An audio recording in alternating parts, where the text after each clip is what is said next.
Unable to even prepare a simple meal, you're worthless, James. Freezing in the backyard with James, I quickly shut the window and locked it. Frantically, I ran to the window, pleading, "Please open it." As I pounded on the glass, ignoring my pleas, James just grinned and drew the curtains. The cold seeped into my body, which had been warmed by the heater until just a moment ago. I began to shiver, wondering how I would endure this. Even the baby inside me seemed to feel the chill.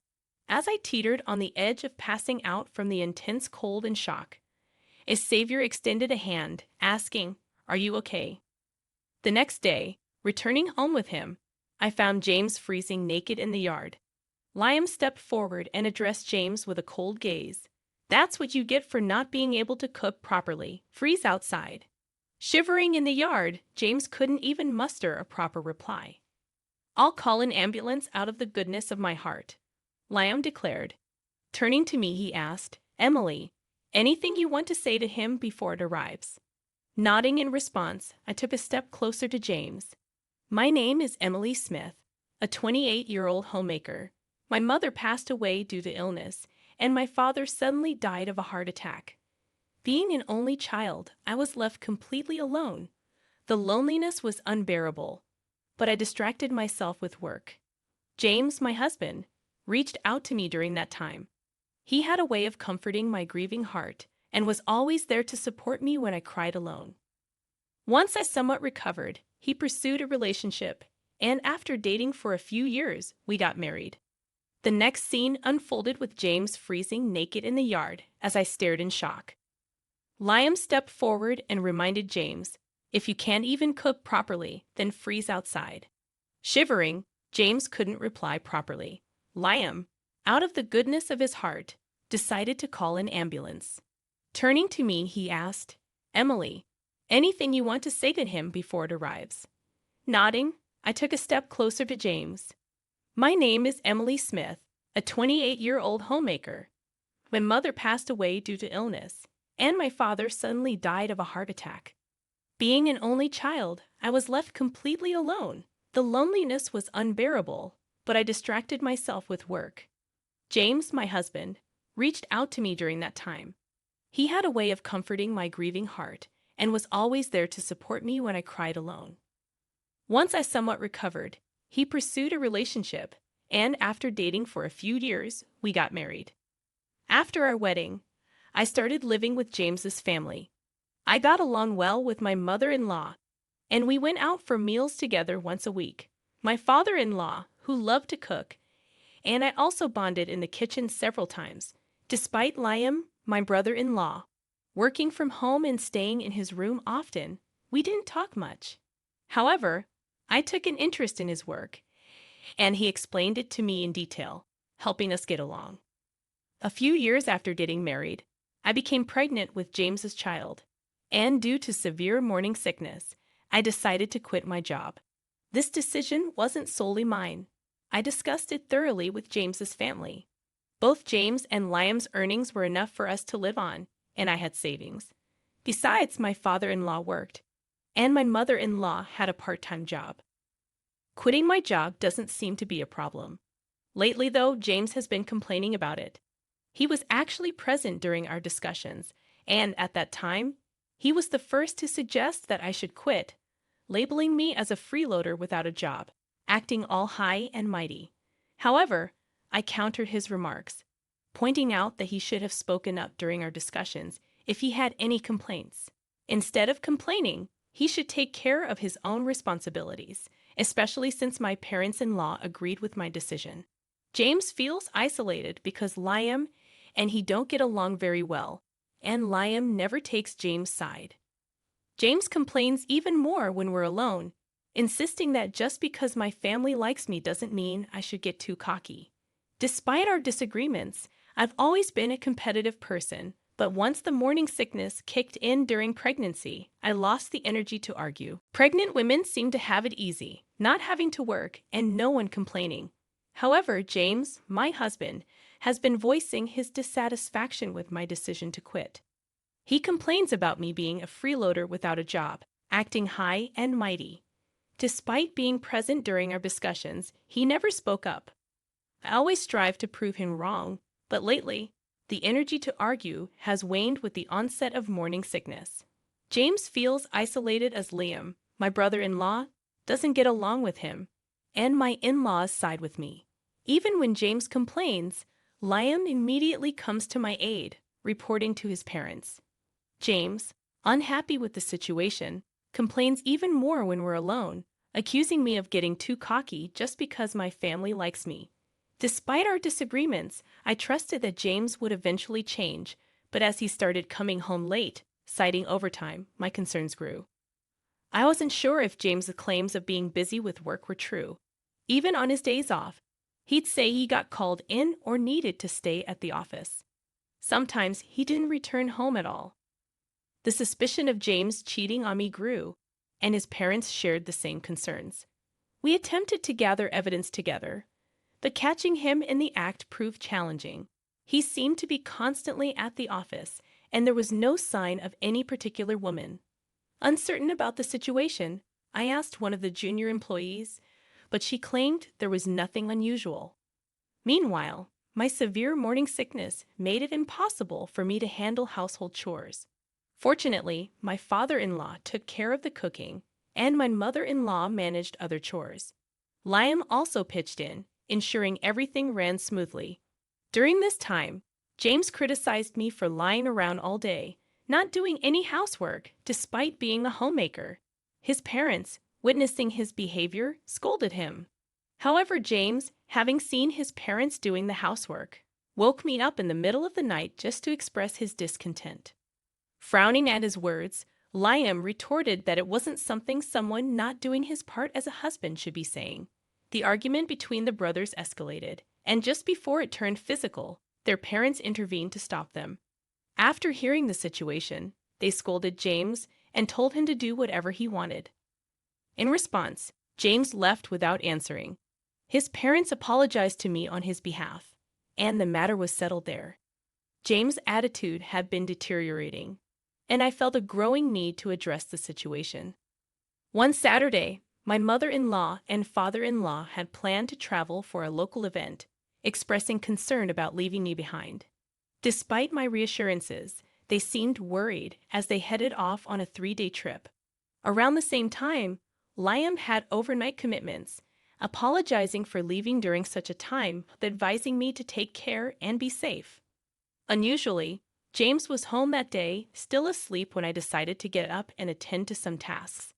Despite not feeling my best, I didn't want to risk James criticizing me. Fortunately, my father-in-law had prepped and stored plenty of dishes in the fridge. I started cleaning and doing laundry at a slow pace to avoid overexertion. When James finally woke up close to noon, he demanded breakfast with a grumpy look on his face.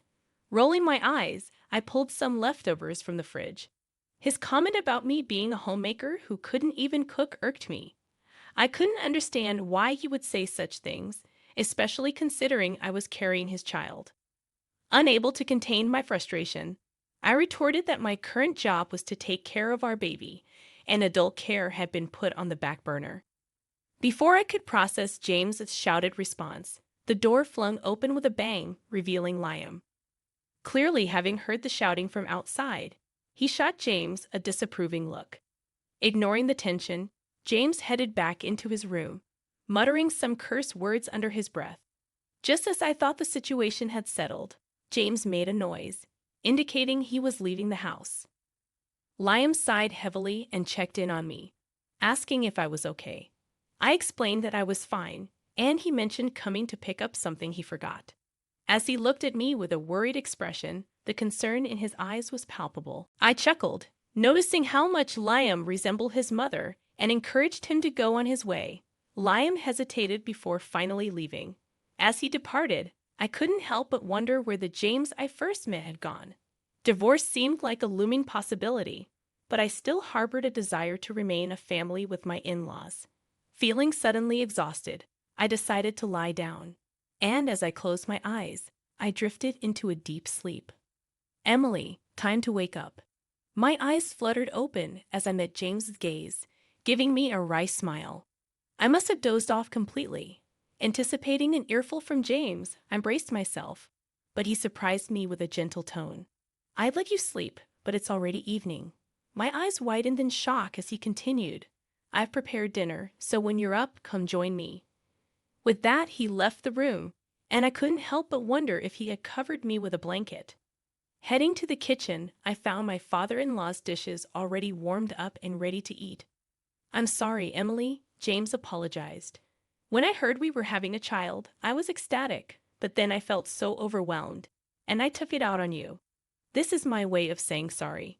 He presented a cake, and while this gesture wouldn't erase all of James' past behaviors, his genuine apology warmed my heart.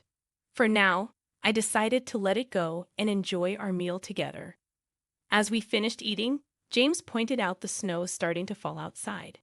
"Hey, look, it's starting to snow." His childlike excitement was contagious, and I chuckled as we headed towards the porch to take a closer look. The white snow falling against the night backdrop was indeed beautiful.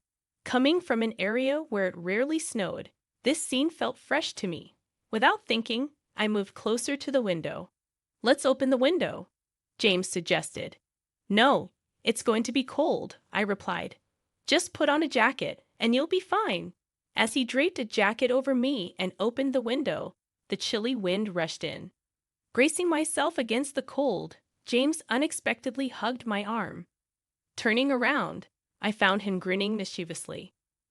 "You're a homemaker, and yet you don't do the housework. That makes you a failure as a wife. Reflect on that tonight." Confused, I retorted, "Excuse me? What are you talking about? You can't even cook a meal, you trash. Go freeze in the backyard with that James." Shut the window and locked it, then ran to the window, pleading, "Please open it," as I pounded on the glass. James just grinned and drew the curtains, leaving me shivering from the intense cold. My body, warmed by the heater moments ago, rapidly lost its warmth. Panicking, I felt on the verge of passing out from the shock when a savior extended a hand to me, asking if I was okay. Liam, who had been worried about James, arrived earlier than planned and immediately put me in his car. "Why are you out here at this time of night?" Liam asked as he drove. He was concerned about James, and on our way to the hospital, he explained that he had arrived home earlier than expected and found James sleeping in the living room, stripped down, with a woman who appeared to be his mistress. Liam, burning with rage, threw James out of the house in his birthday suit, having discovered that James had brought his mistress home, thinking we wouldn't be around. Arriving at the hospital, Liam arranged for a hotel for us to stay while I was being examined. Fortunately, both my baby and I were fine. Liam left to take care of other matters, and the next day, he dropped me off at home. In the yard, I found James freezing naked. Liam confronted him, reminding him of his previous words about freezing outside if he couldn't cook properly. Shivering in the yard, James couldn't even reply properly. "I'll call an ambulance out of the goodness of my heart," Liam declared. Turning to me, he asked if I wanted to say anything to James before it arrived. Nodding in response, I took a step closer to James and expressed my anger. "It's because of you that our baby was almost in grave danger. I will never forgive you. Just you wait." James was taken to the hospital, and later, Liam informed me about the events of the previous night. Liam, burning with rage, had found evidence of James' infidelity, forcibly sent the mistress back to her place, and informed her family about everything. The revelation that she had a family as well added another layer to the complexity of the situation. The confrontation with the mistress lasted all night, and by the time her family was informed, dawn was approaching. Liam took a short nap in the car and then came to pick me up, sharing how he had spoken to my parents and that they were returning home that day. He stayed by my side until they returned, providing a comforting presence. Expressing my gratitude, I assured him that everything would be okay now. Liam, with a gentle smile, said, "Nah, I just did what had to be done." Thanks to him, I could feel safe at home. As soon as my parents returned, they apologized immediately and confronted James about his actions. James was forced to pay child support, and it was decided that he would be kicked out. Despite James' attempts to cling to me and offer apologies, I ignored him, determined to move on from the betrayal. During the confrontation, James flared up and raised his hand at me, but my damn son, Liam, intervened, grabbing and twisting James's arm. With the additional help of my father-in-law, James was easily overpowered and thrown out. Watching him being escorted out, I couldn't help but think he looked pathetic until the very end. After James's departure, I decided to stay and be cared for in my in-laws' home, as I had no family or reliable person to turn to. Grateful for their support, I chose to remain in their warm and welcoming environment. Lamb, who had returned, surprised me with his strength, revealing that he used to participate in combat sports. His strength and good looks caught my mother-in-law's attention, leading to some playful banter. From then on, I decided to stay and be cared for in my in-laws' home, as I had no family or reliable person to turn to. Grateful for their support, I chose to remain in their warm and welcoming environment. Lamb, who had returned, surprised me with his strength, revealing that he used to participate in combat sports. His strength and good looks caught my mother-in-law's attention, leading to some playful banter. As we eagerly awaited the birth of my precious baby, I learned more about James the Fair. It turned out to be with a junior from his office, explaining why she wouldn't disclose details when questioned. The two of them had been sneaking around and getting cozy at various spots. I reported the affair to the junior's husband, who conducted a thorough investigation, providing the evidence needed to confront and expose the truth. The divorce process with James went smoothly, and both he and his mistress were fired for inappropriate behavior during work hours and falsely claiming their dates as business expenses. James, seeking forgiveness, returned to his family's home but was promptly chased off as his family refused to burden me further. During this time, I found myself drawn to Liam, who had been reliable and supportive throughout the ordeal. Liam, grateful for the help, expressed his feelings for me, admitting that he had hidden them due to his role as my brother's wife. I appreciated his honesty, but I explained that I wasn't looking for a relationship at the moment. However, I told him that if he could wait a little, I would be open to responding to his feelings.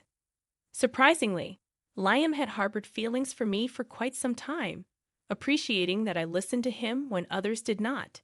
He looked down, confessing his emotions, and I found myself doing the same. To my surprise, he was willing to wait and be patient, beaming with a radiant smile. Our conversation was fully witnessed by Liam's parents, who joined in the joyous celebration. Dinner turned into a feast, and it was revealed that Liam finally had a girlfriend. His overjoyed mother teased him, and Liam blushed deeply. We laughed and exchanged glances, enjoying the light-hearted atmosphere. I eventually gave birth to a beautiful daughter, and Liam continued to be a supportive and involved father. His parents and my daughter provided additional support, allowing me to raise her with peace of mind. 100 days after finalizing my divorce with James, Liam proposed, expressing his desire to be her father. We eventually married, and Liam wholeheartedly embraced his role as a loving dad. James, on the other hand, paid back the embezzled money and went missing after allegedly borrowing from shady individuals. Regardless, my in-laws were thrilled with their granddaughter, showing no concern about James. Years later, I happily remarried Liam, and our family expanded with the anticipation of a second child. As I carry our second child in my belly, our daughter is excited about becoming a big sister. We're brainstorming names, and it looks like our daughter's suggestion might win. The entire family is eagerly awaiting the new addition, and we plan to live happily ever after, all 6 of us living in harmony and having fun. That's the promise Liam and I have made as we look forward to going out as a family once the baby is born.